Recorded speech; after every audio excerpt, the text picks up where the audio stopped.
Hi అండి, అందరికీ నమస్తే. ఈరోజు వీడియోలో ఆలూ కుర్మాని సింపుల్ అండ్ టేస్టీగా ఎలా తయారు చేసుకోవాలో చూద్దాం. ఆలూ కుర్మాకి బంగాళదుంపలు 1/2 కేజీ తీసుకున్నానండి. ఇవి ముందుగానే ఉడికించుకొని పైన పొట్టు తీసేసుకోవాలి. ఇలా ముక్కలుగా కట్ చేసుకోవాలి. ఇప్పుడు స్టవ్ ఆన్ చేసుకుని ప్యాన్లోకి 3 టేబుల్ స్పూన్ల వరకు ఆయిల్ వేసుకోవాలి.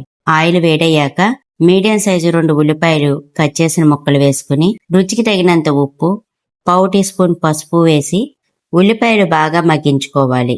ఉల్లిపాయలు ఇలా బాగా వేగాయి కదండి.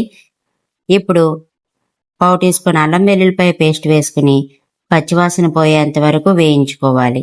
ఇది ఇలా వేగాక 1 స్పూన్ ధనియాల పొడి, 1/2 స్పూన్ జీలకర్ర పొడి వేసుకుని 1 స్పూన్ కారం వేసి కలుపుకోవాలి.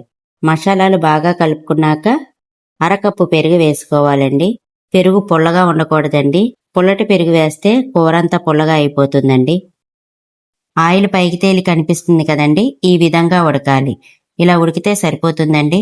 ఇప్పుడు ఇందులోకి 4 పచ్చిమిర్చి ముక్కలు, ఉడికించుకున్న బంగాళదుంపలు వేసుకుని మసాలాలన్నీ బంగాళదుంపలకి పట్టే విధంగా బాగా కలిపి 1 గ్లాసు నీళ్లను పోసుకుని కలుపుకొని మూత పెట్టి మీడియం ఫ్లేమ్లో ఒక 10 నిమిషాలు ఉడికించుకుంటే సరిపోతుంది.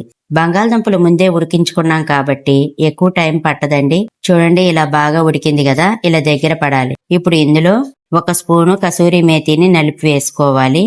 1/2 స్పూన్ గరం మసాలా వేసి కలుపుకుని 1 నిమిషం పాటు ఉడికించుకున్న తర్వాత చివరగా కొద్దిగా కొత్తిమీర వేసుకుని కలుపుకొని స్టవ్ ఆఫ్ చేసుకోవాలి. ఇంతేనండి, ఆలూ కుర్మా రెడీ అయిపోయింది. ఇది అన్నం, చపాతీ, బిర్యానీ వేటితో తిన్నా గానీ చాలా బాగుంటుందండి. వీడియో నచ్చితే లైక్ చేసి ఛానల్ సబ్స్క్రైబ్ చేసుకోండి. Thanks for watching.